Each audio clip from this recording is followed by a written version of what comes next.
boa noite a todos.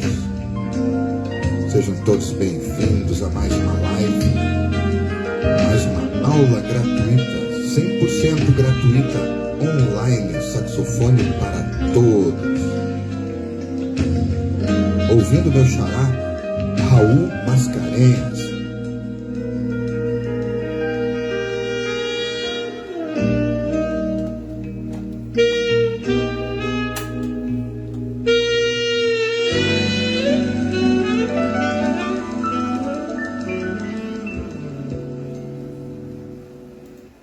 Saxofonista carioca, Raul Mascarenhas. Os Rauls são muito bons, geralmente, né? Raul Mascarenhas, um saxofonista excelente. Se você puder e não conhece, procure ouvi-lo. Ele tem uma linguagem, um tempero só dele. Ele é excepcionalmente bom, né? Então sejam todos bem-vindos a mais uma aula gratuita, saxofone para todos.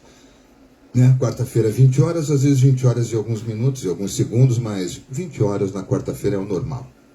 Né? Onde você tem mais uma aula, mais um bate-papo sobre saxofone, sobre técnicas musicais, teoria musical, sobre piadas e abobrinhas e mais alguns comentários, né?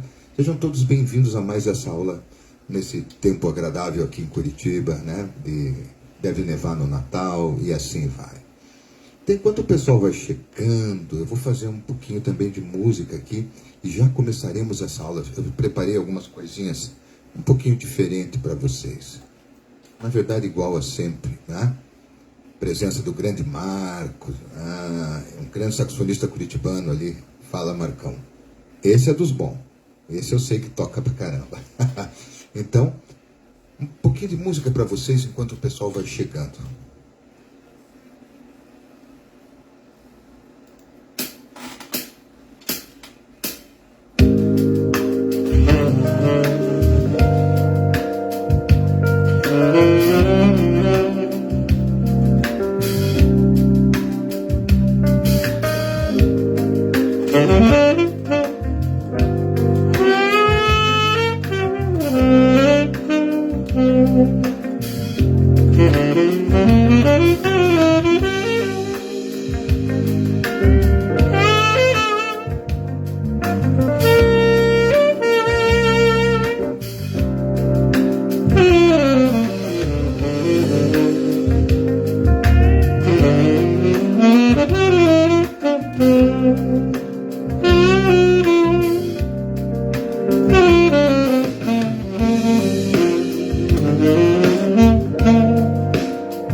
Sejam todos bem-vindos, então.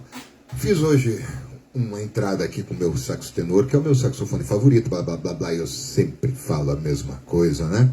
Sejam todos bem-vindos a mais uma aula gratuita. Então, conforme a chamada, a aula de hoje seria sobre sonoridade, para quem toca instrumento de sopro, saxofone, né? E sobre escalas. Então, eu dividirei um pouco o tempo e misturarei as coisas, mas eu espero que vocês consigam acompanhar. Então, às vezes eu consigo explicar para um iniciante e dar algumas pitadas para alguém intermediário, inclusive para alguns avançados, né? Às vezes eu misturo tudo e assim continua.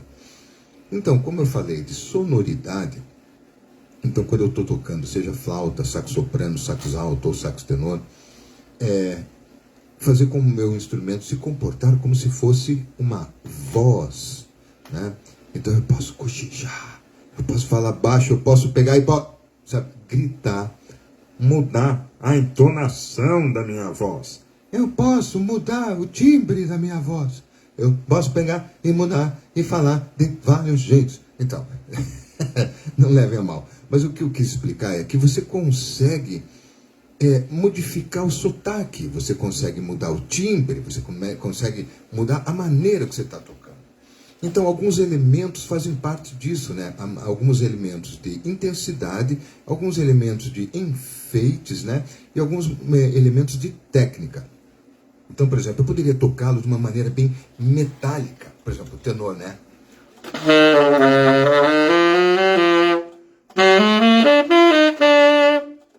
Pode ver, não é o timbre que eu gosto, né? Não é a maneira. Tem gente que gosta dessa sonoridade. Tem gente que gosta, prima pela coisa mais old school, né?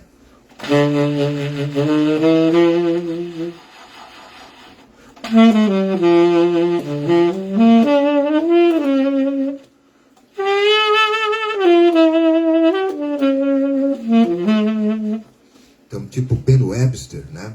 Eu adoro a meio Dexter Gordon.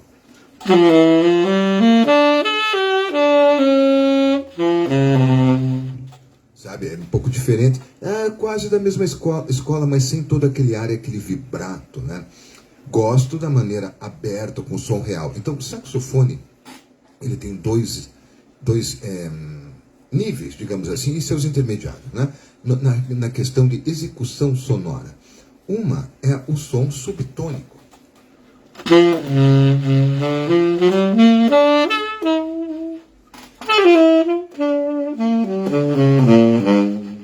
Que é esse som falado, uma voz assim, meio radialista que você fala. E o som real dele, que é o som aberto.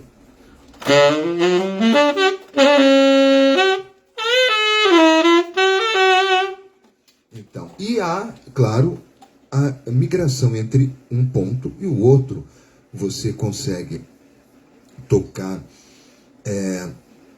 do cochichado até um berro. Então você está falando no ouvido de alguém, daí precisa gritar para alguém do outro lado da rua. Então você migra de um lado para cá, para o outro, né? Entenderam? Então é como a voz, você deve saber se comportar, maneiras, elementos que você usa. Por exemplo, existem alguns saxofonistas modernos, né? Vou usar o R assim, porque é uma questão de gosto, que gostam de tocar como se fosse um vovô de 100 anos, né?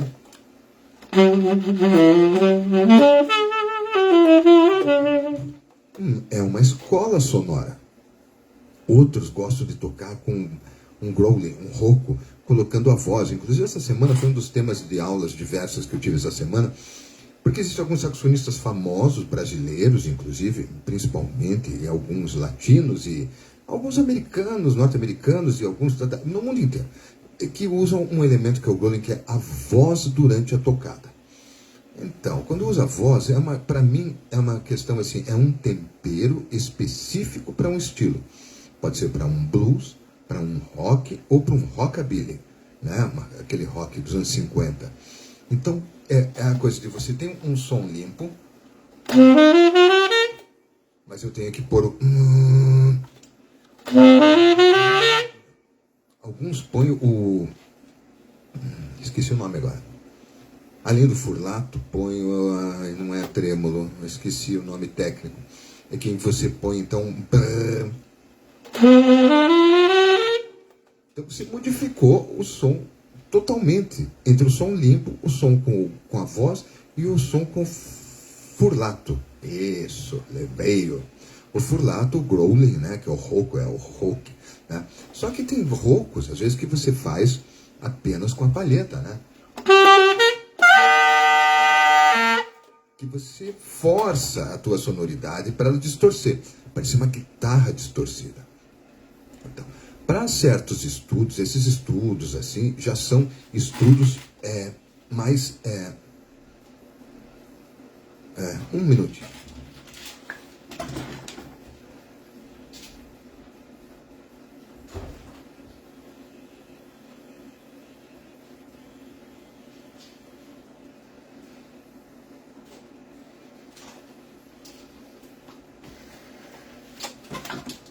Tem gente que não tem criança, mas tem gente que tem cachorro, né? Então, desculpe o pequeno intervalo. Então, quando você está... Voltamos à programação normal. Então, quando você está... deixar assim mesmo. Quando você está tocando, você tem que usar as técnicas que você tem. Então, a execução sonora, a maneira com que você toca, modifica tudo, né? Tem gente que gosta desse som tipo buzina de metal. Não é. Certos saxonistas brasileiros, eu vejo que eles tocam o pop e o romântico, e para eles é interessante tocar.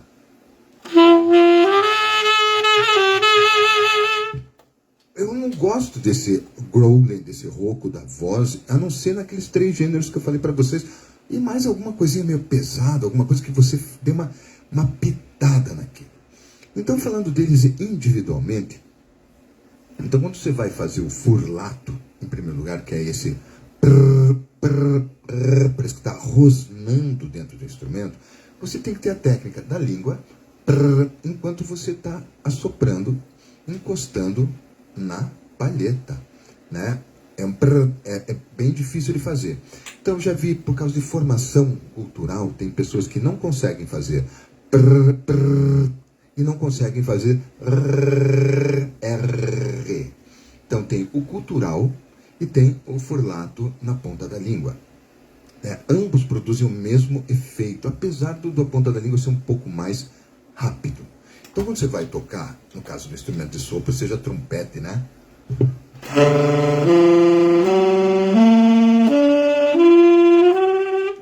Seja trompete, seja flauta, seja saxofone, todos eles, você pode fazer isso. Você pode fazer isso, acho que acredito, até cantando, mas eu não sei como é que faria, né? Então, esse tipo de coisa deve ser treinada numa nota apenas, porque você vai usar um rosnado no teu instrumento.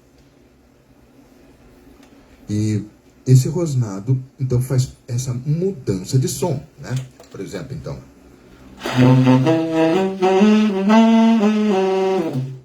É uma coisa bem característica de filmes, né? Hollywood, anos 50, 60, né? Misturado com a voz. Então, quando você vai fazer a voz, é o fato de você fazer a voz em várias alturas. Então, tem gente que faz um cantado com intervalo, o sax fazendo uma nota e a voz fazendo outra. Eu não sei fazer isso, acho, né? Assim.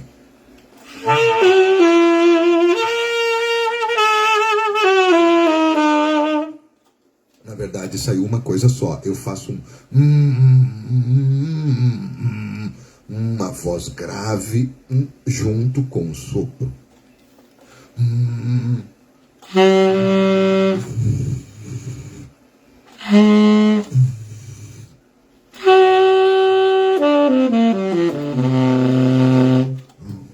A minha voz não mudou, eu fiz uma nota contínua enquanto eu alterava todas as notas do saxofone, ok? Um segundo. Filha.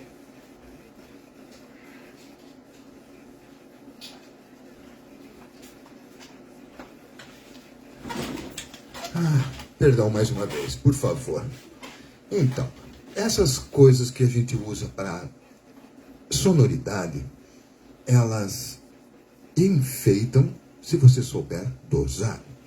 Então, o furlato que eu falei primeiro, que é o rosnado, a voz que deixa esse rouco, né? Mas existem 2 outros elementos que você já deve me lembrar de outras lives que eu fiz.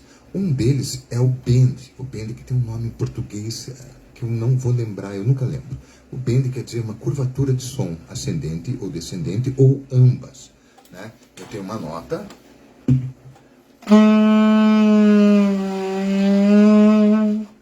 E eu crio uma desafinação ou uma afinação.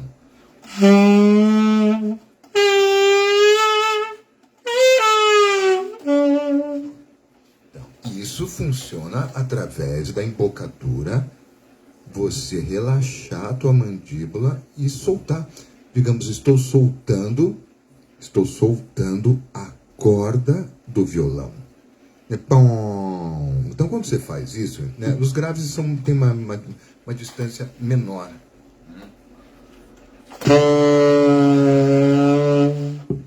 Os médios alcançam mais. E os agudos, a gente consegue fazer uma diferença bem grande, né?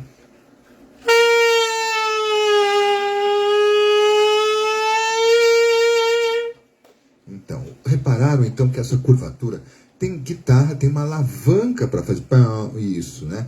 Teclados tem uma chavezinha. Vocês todo mundo consegue ver? Aqui assim tem uma chavezinha para fazer as tremidas e fazer o bendzinho. Então, os teclados modernos têm isso, e tem isso em alguns outros instrumentos também, né? Violino você faz com o dedo na corda, cello do mesmo jeito, contrabaixo do mesmo jeito, guitarra você pode empurrar a corda, no piano não dá para fazer não.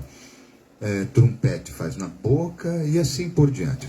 Voltando ao saxofone, então esses elementos sonoros, eles...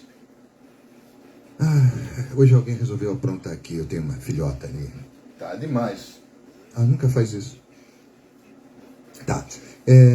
Esses elementos sonoros, eles fazem parte do teu vocabulário, da tua execução, certo? Você usa isso. Vou dar um exemplo bem distinto. Vou tocar uma melodia para vocês, observe.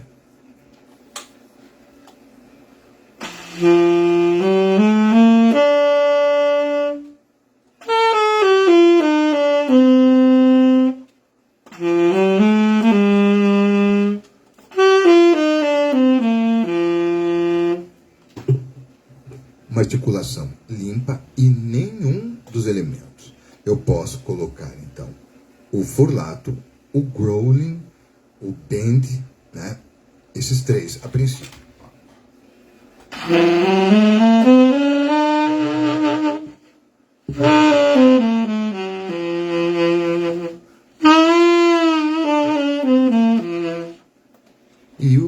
Então, isso mudou completamente a ideia sonora.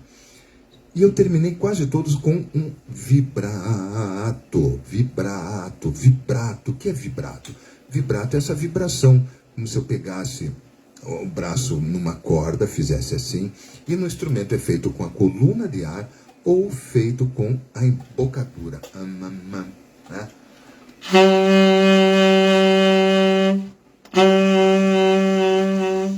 Quando eu coloco esses elementos todos em exagero, né?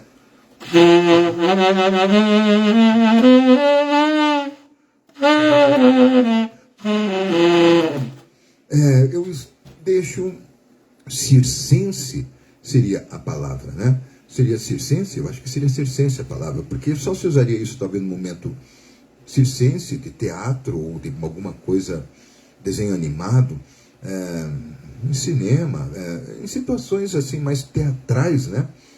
Ou lúdicas, ou já realmente de circo, né? A história da gargalhada, né? E isso foi cheio de bendzinho na coisa, porque se eu fizer só a escala, observem. Não deu a sensação de né? Mais ou menos assim, né? Então, o growling,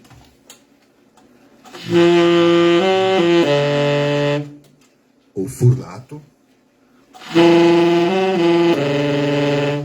lembrou Noite Feliz, né? Já dá para fazer pro Natal. O bend e o vibrato. Então, se você pegar e começar a fazer isso separadamente em estudos, vem de tentativas, né? Então, eu tenho um aluno que eu me divirto com ele muito, porque ele aprendeu a fazer isso e começou a fazer em tudo, né? E eu achei muito engraçado, porque não se usa em tudo. Não se faz isso em tudo, né? Então ele começou a fazer todas as musiquinhas que ele estava tocando, que ele gostava de botar.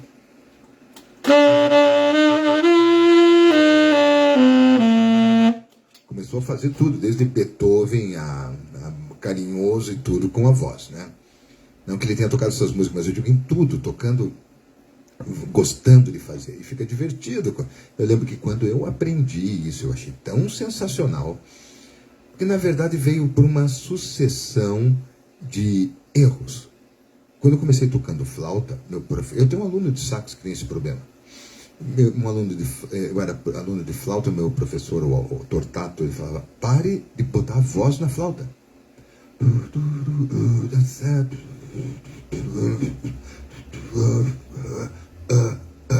Tinha uma coisa cultural segurando a nota. E toda vez que eu fazia isso, ficava levemente rouco a minha sonoridade. Então eu tive que treinar, retirar essa voz. Só que mais tarde, alguns anos depois, quando eu comecei a tocar soprano, eu fiz assim meio que sem querer. Porque tem uma mescla, né? Porque eu comecei a tirar a voz, porque eu estava fazendo sem saber. E depois eu aprendi que com a voz, o cara do Jethro Tull, que tocava lá, um escocês, irlandês, eu não lembro, tocava flauta com efeito de voz e furlato o tempo todo dentro da flauta. Então eu usava legal. Quando eu comecei a fazer sax, eu nem imaginei que daria para fazer igual. Aí eu ouvi uns caras de rock e um dia saiu assim, descobri como fazer. Mas veio então uma sequência. Eu fazia sem querer, eliminei, comecei a fazer para imitar o cara da flauta e depois migrei fazendo isso para o saxofone. Né? Isso vai do gosto de vocês, né? Se você quiser fazer em todas as músicas, é problema seu. Então, esses são enfeites sonoros. Mas o bonito é quando você tem, então, o som real do saxofone e o subtônico. Bonito, o som real é o som da voz falado sem berrar. E o subtônico é uma voz falada educadamente, né? Acabei de fazer isso agora há pouco, né?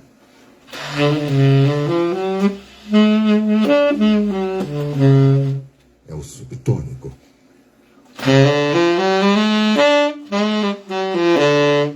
É o som real, né? Dentro dessa ideia, você migra entre um extremo e o outro. E o que acaba ocorrendo? Você, nisso, tem que estudar, então, dinâmica. Já tivemos várias lives falando disso, de você controlar o volume da tua voz, de você poder fazer um cochicho e um berro e todo o universo que tem nesse termo, nos meios termos, né? Que tem entre o alto e o baixo, né? Então, na mesma frase, eu posso fazer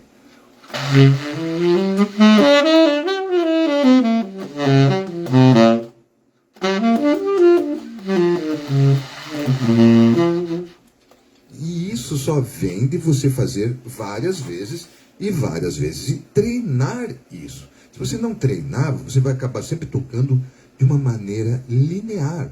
Sempre toca num som levemente metálico, que é o que ocorre com a maioria.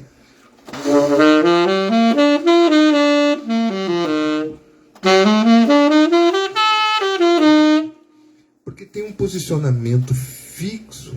Então, quando eu falo para os alunos, você tem que fazer, é uma autopesquisa científica, né, de descobrir como que a tua boca se comporta em vários pontos, vários ângulos e várias pressões, inclusive pressão do diafragma, o apoio do ar do teu diafragma. Quando você começa a fazer esse tipo de coisa, você vai descobrindo essas nuances. Eu falo assim, você começa descobrindo, mas o tempo de aprendizado de cada um é diferente. Tem muito a ver com o tempo que você passa em cima do instrumento, né? Lembre-se, um bom piloto de avião não é aquele que tem um avião há 10 anos, é aquele que pilota um avião há 10 anos. Né? 10 anos pilotando e não tendo um avião há 10 anos. Né? E assim por diante. Então, essa parte da sonoridade começa com esses enfeites, esses efeitos, mas a técnica da dinâmica deve ser muito bem treinada, porque ela te leva, inclusive, a ter swing em algumas frases. Vou dar um exemplo novamente que eu já fiz uma live, que era tocar a escala de dó, né?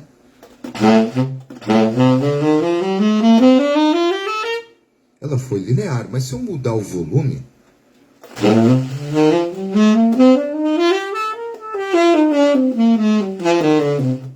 vocês observaram que ficou mais musical só de brincar com o botão de volume? Vocês observaram isso? Então tá. Essa parte de sonoridade, então, a dinâmica deve ser estudada em cada nota da seguinte maneira. A gente falou isso umas lives atrás.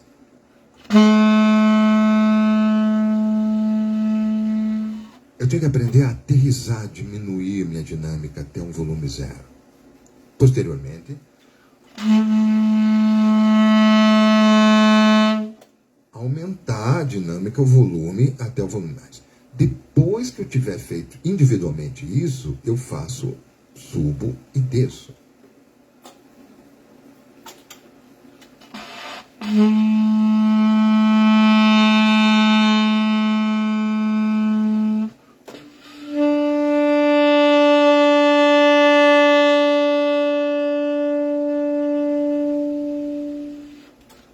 Vocês entenderam? Eu brinco com o botão de volume. Então eu saio do subtônico, do pianíssimo, raspando o fundo do volume e vou até o berro, até lá em cima, né?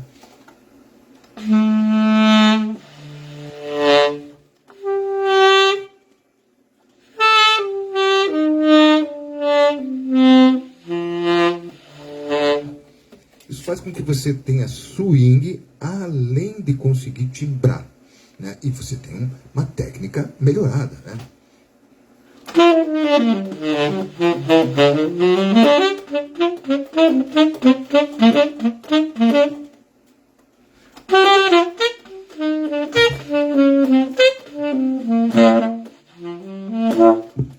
Então, essa brincadeira de botão é essencial para que você tenha swing e uma interpretação melhorada. Mas a relação de timbrística e de sonoridade não se prende apenas ao fato de você usar enfeites ou efeitos na boquilha ou controlar o teu botão de volume. Entenderam? Aí o que acaba ocorrendo? Esse estudo de dinâmica que eu falei agora, ele é um estudo muito legal. Mas se você não tiver a tua nota bem executada, lisa, como eu fui falar numa live passada ou outra, também não adianta, né? A timbrística. Mas existem alguns estudos que são maravilhosos para você melhorar realmente a sua sonoridade. Um deles é a série harmônica. O que é a série harmônica? É uma sequência de frequências que já são embutidas na própria nota, só que você não ouve, né? Por exemplo, um dó grave. Ela tem a frequência principal, que é essa que vem grave de uma frequência baixa. Mas dentro dela tem como é que eu vou te explicar? Camadas de sons, né? Então, quanto mais harmônicos o metal, quanto mais harmônicos produzir um instrumento, mais nobre a sonoridade, seja um instrumento de madeira ou de metal, né? Os instrumentos sintéticos também têm isso, mas eles já são programados. Então, quanto melhor a lata de um saxofone, por exemplo, se tiver ouro, se for cobre, bronze, prata. Por isso que às vezes você olha assim, tem alguns saxofones com diferentes cores, diferentes partes de todel. Tem alguns que tem ouro, né? Flautas tem ouro, são feitas de ouro 18, ouro não sei o quê, por causa da ressonância do metal. Então, essa parte do metal, da boquilha, tudo é uma coisa bem interessante. Mas a parte do instrumento que você deve estudar, a parte de harmônicos, é uma coisa que vai envolver não a tua embocadura, apenas a ponta dos lábios e a mordida da tua boca. Vai envolver toda a cavidade bucal e gutural, né? Além da caixa torácica e etc. Então, como que se estudaria isso? Para quem já toca saxofone, deve ter visto. Já deve ter visto que quando você vai tocar, por exemplo, uma nota grave, ela sai com o som da nota aguda, né? Por exemplo, eu quero o dó grave de novo. E ele sai sem querer o som do outro dó, né? Ele sai o som do dó médio do sax. Quando você fez isso, você fez a primeira nota harmônica do instrumento. Então eu vou tocar o dó real, que é o grave, e a primeira nota harmônica.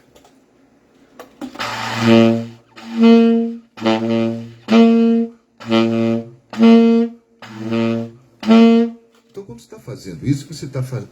meu Deus, hoje não é meio-dia aqui, né? Você está fazendo então a nota real e a nota harmônica.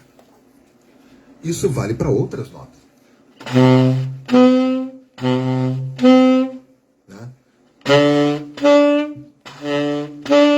Eu tirei o dedo aqui para mostrar que eu não estou usando o registro de oitava que no saxofone deixa grave ou agudo.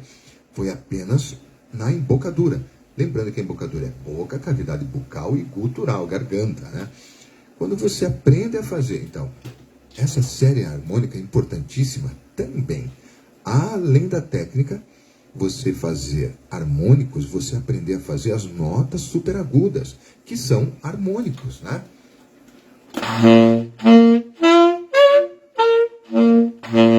Então você tem um controle. Trompete, corneta, trombone funcionam dentro dessa lógica. Essa lógica de harmônicos. Eu considero dificílimo você ter o controle de todas as notas do instrumento com apenas 3 chaves. Já pensaram nisso? Eu acho bem complicado. Então o que acaba ocorrendo? Você tem que estar estudando essas séries harmônicas, porque elas vão te melhorar a técnica e a tua sonoridade. Então quando você quiser tocar depois, por exemplo, um arpejo de Lá, 2 oitavas,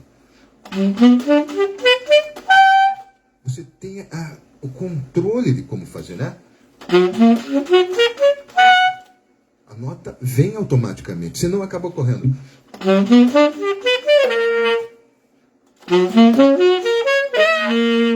Não vai, não é só apertar, tem todo um conjunto. Eu falei numa das últimas aulas, é como assobiar, lembra? Você muda a cavidade bucal com o tamanho dela, de acordo com o que você mexe a língua. Quanto maior a cavidade bucal, mais grave, e assim vai. Não é igual, mas é mais ou menos a mesma ideia. Você fazer esse controle, essa troca de uma cabaça interna, modificando o som externo. Né? Então você pode estudar notas harmônicas em todas elas.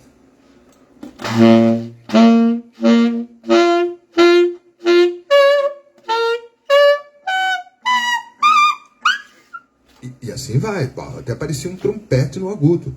Então você pode pegar uma nota qualquer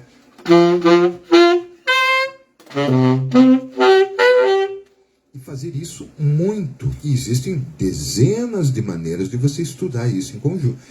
Essa técnica. Ok? Então falei um pouco dos efeitos e desses 2 estudos para aprimorar a sua sonoridade. Né? Quem perdeu o começo da live, por favor, reveja depois. E a parte que eu falei que ia falar também, que são de escalas, na verdade eu vou resumir de novo a 2 escalas que eu considero importantíssimas para você ter um tempero de fácil uso. Escala cromática e escala pentatônica. Escala cromática é aquela que anda pelo meio do teclado entre as teclas brancas e pretas. Seria então Dó, Dó sustenido, Ré, Ré sustenido, Mi, Fá, Fá sustenido, Lá, meio tons, né?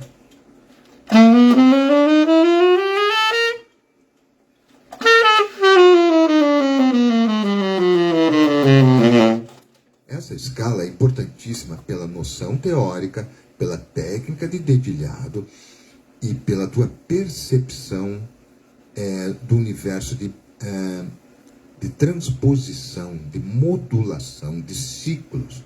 Né? Então eu fiz um som começando com uma música aqui, eu vou fazer só um pedacinho da música novamente, usando apenas a escala cromática. Observe.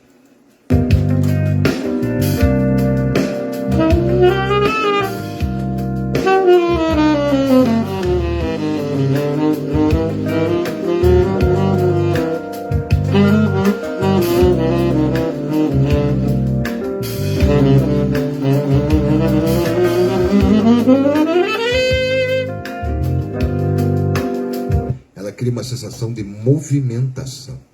Né? Então, para isso, você precisa estar habituado, ter uma certa técnica e fazer experimentos. Porque não é. Agora observe o que eu vou fazer. Eu vou usar a escala cromática de novo, mas vou deixar as frequências soarem. Cria-se um choque ao ouvido.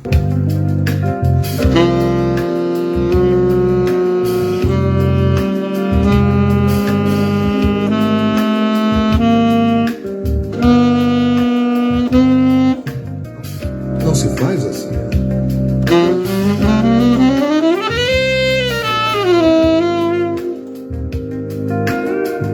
Então, glissando de pequeno espaço, a gente usa cromatismo. Frases de cromatismo criam movimentações. Então, é muito importante que você tenha organizado o seu estudo de escala cromática. Porque não é apenas porque ela vai ser utilizada para fazer frases ou estudar ciclos ou não sei o quê. Você deve ter a métrica também bem estudada. Então, no caso, você liga um metrônomo, a tua nota deve ser executada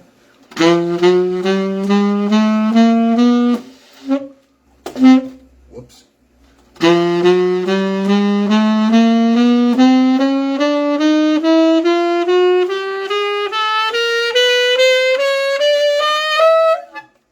Percebendo então como foi?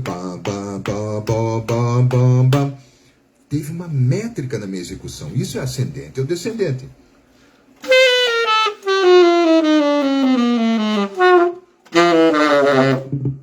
Ah, é.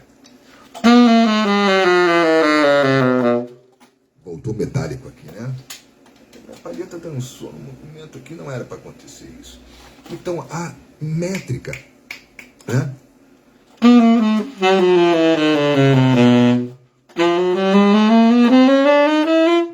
Em qualquer escala que você for tocar, você deve estar pensando em fazer as notas corretas com o tempo que você deseja. Elas não podem sair por reflexo, né?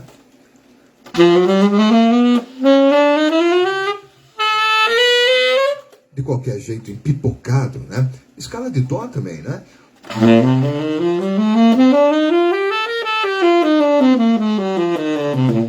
As suas frases devem ser feitas sempre com uma métrica correta no estudo. Se você estuda muito com um metrônomo marcando, você interioriza, você deixa isso guardado. Como tocar uma escala, uma frase, uma música, um exercício, da maneira correta, dentro do ritmo de uma música, óbvio também, ou sozinho, uma métrica igual, né?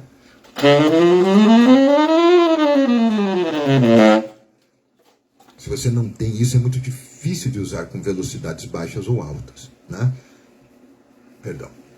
O que você deve fazer? Sempre usar o metrônomo como teu amigo e em estudos de escalas, fraseados, exercícios, botar essa marcação para que você absorva uma métrica constante.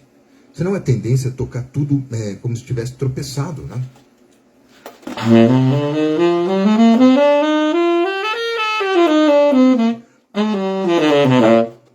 Só se for de propósito. Se não for de propósito, está errado, né? A escala cromática, então, coloca a gente num universo bem interessante, assim como as outras escalas. Mas nela, então, você tem toda a notação temperada. As notas pretas e brancas do teclado ali, do piano, do braço do violão, ou da furação do saxofone, né? Então eu posso dizer, vou estudar arpejos maiores. Arpejo é quando você toca a primeira, a terceira e a quinta nota de uma escala, seja qual for o formato. Vamos falar da maior. Dó, mi, sol, né? Dó, mi, sol. Eu posso fazer isso em si. Si bemol. Então, se eu for estudar isso, eu fiz dó, si e si bemol, uma sequência descendente na escala cromática.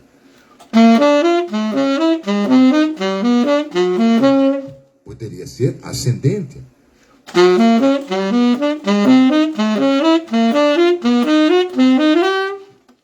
Fiz um menor, mas olha só. Eu pensei em lá bemol, lá, si bemol, si, dó, dó sustenido, ré. E fui fazendo o formato que foi proposto. Apenas subir e descer a sequência cromaticamente de uma tríade maior ascendente. Poderia ser a tríade maior descendente, né? E a cromática ascendente.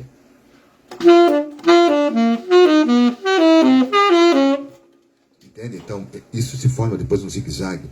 Esse controle, essa visualização espacial da tua frase numa sequência de tonalidades modulando é que cria um raciocínio muito rápido para você poder tocar as coisas seguindo uma cifragem, uma sequência de harmonia que module, né? Por exemplo, um jazz rápido, um choro, alguma coisa que você precisa.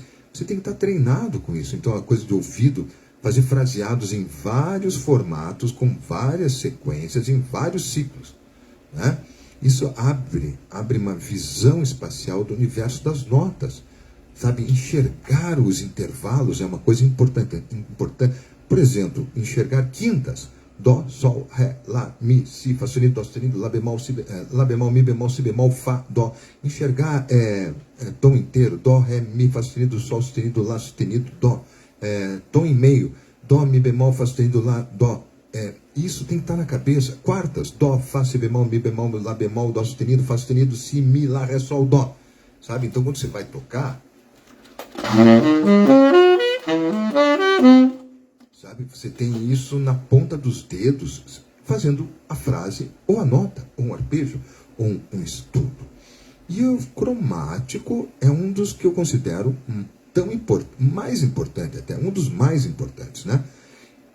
Não exatamente o mais, mas ele é muito bom para você ter esse início de coisa, né? Estudos de quintas, cíclica, é importantíssima, quartas também, mas o cromático, eu diria que além de tudo, ele te coloca numa situação de você ter sonoridades alt dentro de uma mesma tonalidade. Ó, é uma das primeiras saídas outsides, ou seja, eu estou do lado de fora do tom, e isso tem que ter uma placa em vermelho em cima avisando, cuidado, porque você pode exagerar e ficar fora e não voltar, né? Observe uma coisa, com cromatismo.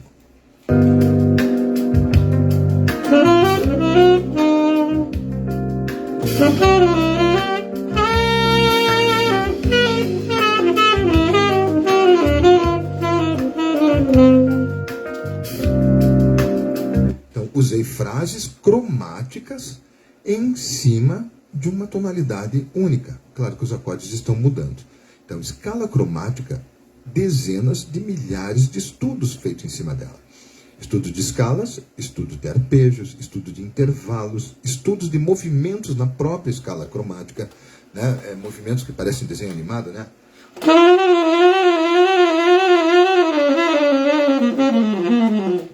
Esses movimentos são muito interessantes de você colocar em algum lugar. Por exemplo, não sei se nessa música, que ela é muito calminha, né?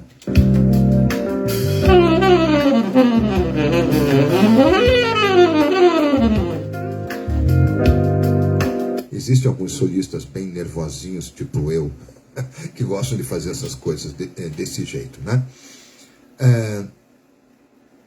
Então, cromática tem um assunto interminável. Pentatônica, para a gente terminar a live, falando da famosa receita, é o miojo com pozinho de Chernobyl, né? A escala pentatônica é, novamente, um assunto colocado na minha live. Por quê? Porque ela é aquela coisa meio que natural ao ser humano. Eu acredito que deve ter vindo lá do céu, né? Não sei. É porque é usada em dezenas de milhares de músicas, em diversas civilizações, né? Japonesa, chinesa, europeia, africana, norte-americana, brasileira. Então ela está constantemente... É uma coisa que soa muito bem. Ela tirou o que não prestava, digamos, de uma escala e pôs só o que precisava. Mais ou menos isso.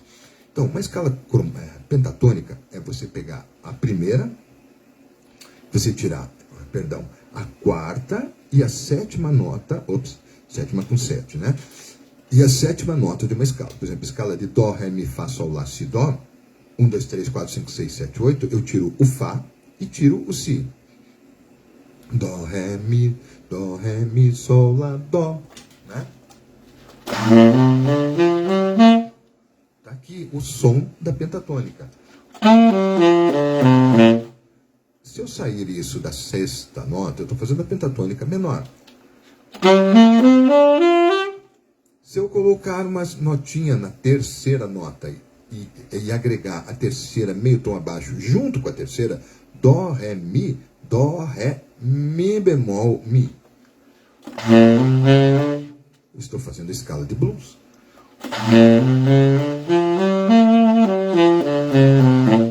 Então o que acaba ocorrendo? É uma escala que aparece no pop rock, em músicas brasileiras como coisas do Djavan, Caetano, nossa, uma infinidade de situações.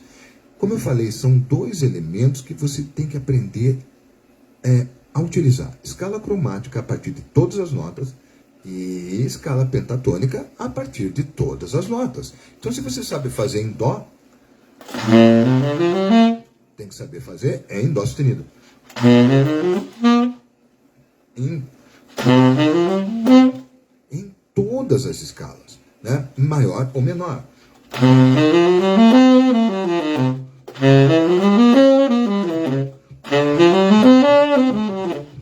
Então você, acabei de fazer pentatônica menor cromaticamente. Poderia ter sido em pentatônica menor em quintas, né?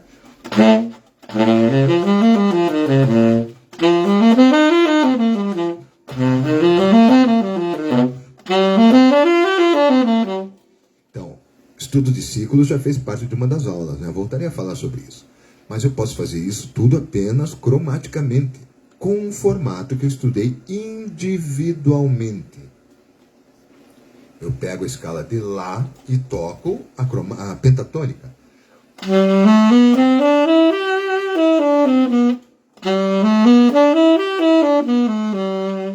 Ah, e faço isso mesmo um tom e meio acima.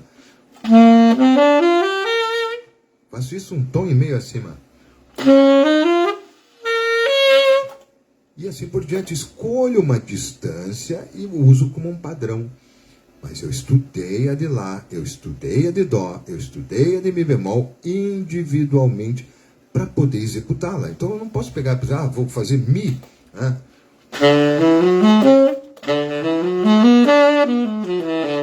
Opa, estava errado, então conserta. Ai, mas aí na hora de tocar, é Mi tem Fá, Dó, Sol sustenido, Ré sustenido. A quarta nota é Mi, Fá, Sol. É Lá e a sétima é Ré sustenido.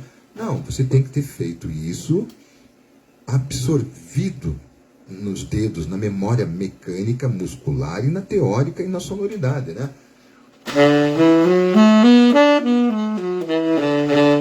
Fazia isso centenas de vezes.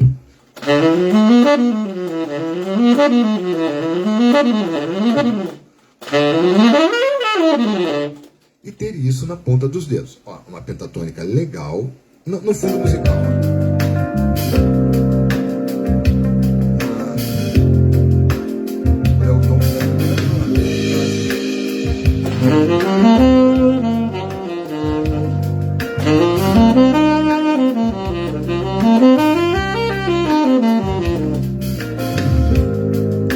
Então a música se torna uma coisa um pouco mais fácil quando você tem um tempero isolado para usar.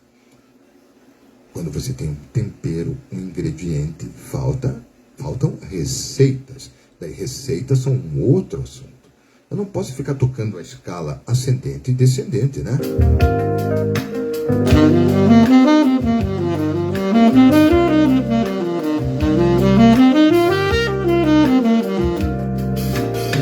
Com isso eu fiquei monótono, mesmo que eu tenha colocado um bom ingrediente. Aí vem a parte rítmica, de acentuação, a parte de articulação e os desenhos melódicos.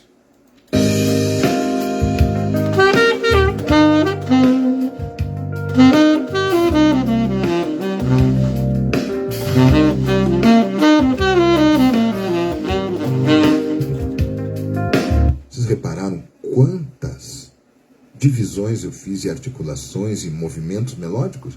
Intervalo, intercalado, na mesma escala. Eu não deixei que a escala ficasse indo e voltando, indo e voltando. Então, eu descubro um ingrediente e eu utilizo esse ingrediente com alguns outros elementos, como no caso aqui foi divisões diferentes, articulações diferentes, acentuação, velocidades, né?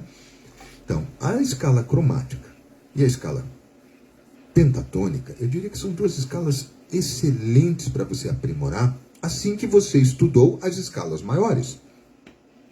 Não estou dizendo que você não deve estudar escalas menores, né? As naturais, a melódica e a harmônica e os outros formatos, não. Isso. Você tem que ter os ingredientes e as receitas. Se você tem um livro de receita, mas não tem ingrediente, não adianta. Se você tem ingredientes, mas não sabe a receita, não adianta você botar alguém que não sabe fazer, só sabe ferver água e cozinhar ovo. Não peça lá para fazer estrogonofe, né, de camarão. É capaz de não saber nem o que é camarão, né? Valmir, grande Valmir, pastor tenorista de mão cheia. Tenho gostado dos vídeos, hein? Ele fez um comentário: não tem jeito, tem que ter sabor, tem que ter sabor. Se não tiver sabor, é aquele feijão sem sal, só água. Alimenta, né? Mas não dá prazer, né? Então eu vou caminhando para o final. Eu separei um teminha de jazz aqui só para fazer algo bem bonito de tenor, que é um tema que eu gosto muito. E espero que tenham gostado da aula. Eu me aprofundei, normalmente é 40 minutos, né? Vai fazer 1 hora que eu tô aqui, blá blá blá. Muito bem, é sinal que o assunto estava gostoso, vocês ficaram aqui, fico feliz com isso. Lembrando então, para quem não está inscrito, tem na bio do meu Instagram, tem ali o link da comunidade de saxofone. A comunidade está crescendo, então se inscreva lá na minha bio, na comunidade de saxofone. Sempre tem um assunto engraçado, interessante, educativo e musical com relação ao saxofone. Não esqueçam de se inscrever lá no meu canal do YouTube, que parou de crescer, e eu espero que continue crescendo, por favor. E deem um like nos vídeos, avisem os amigos, o pessoal da igreja, a bandinha do colégio, todo o pessoal. Olha, tem aulas muito boas, gratuitas, com o professor Raul, né? Da Raul FM, mais ou menos isso. Terminarei a live tocando um tema que eu gosto muito, chamado Stella by Starlight. Já me despeço de vocês.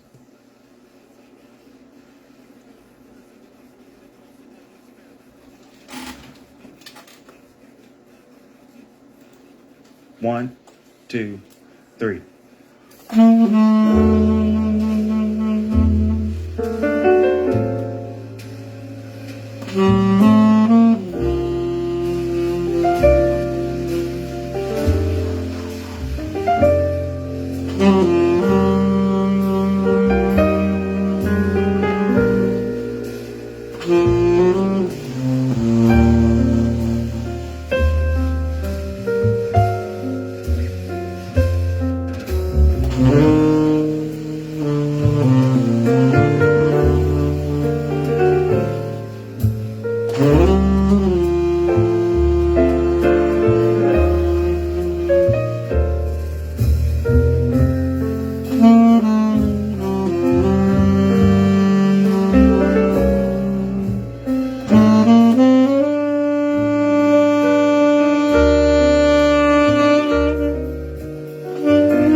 Bonito tema, né? Stella by Starlight, um clássico do jazz, um grande standard que a gente fala, né? Então agradeço a todos, agradeço ao apoio do Estúdio Esmaga, da Companhia dos Tapetes, né? Pessoal que realmente me ajuda muito, do André Luthier, da Plunder, esse pessoal todo que me ajuda na estrutura, microfones, ajuste de instrumentos, na mentoria da web e assim vai. Agradeço a todos por estarem presentes aqui. Espero que tenham gostado. Não esqueça de se inscrever na comunidade que está na minha bio no Instagram, né? De dar um like, comentários, perguntas. Essas são sempre bem-vindas. Respondo assim que puder. Quarta-feira que vem, se Deus quiser, né? Na próxima live, 8 horas da noite, 20 horas, saxofone para todos, uma aula gratuita e online de saxofone e curiosidades e de música. Obrigado a todos, um grande abraço. Tchau.